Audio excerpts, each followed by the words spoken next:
Today is Saturday, October 2nd. This is the 1976 Cadillac Eldorado left-hand driver's side power door lock actuator for my friend Chris Tanner at Tanner Motors.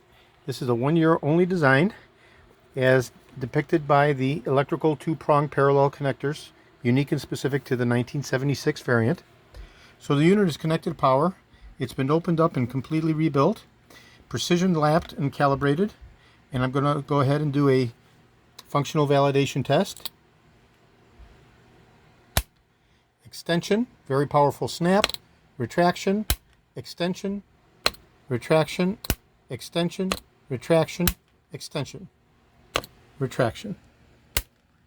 And that's the 1976 Cadillac Eldorado power door lock actuator. It's supposed to be going out to my friends at Tanner Motors as soon as I get their okay to ship reply confirmation. Today is Saturday, October 2nd. This is George in Florida. I have over 76,000 original vintage items for the 1967 to 1978 Cadillac Eldorados.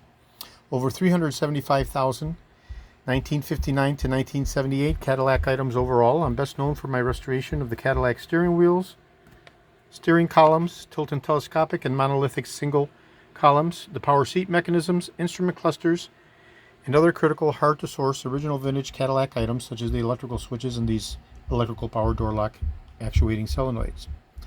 Today is Saturday, October 2nd. This is George in Florida. Thank you very kindly.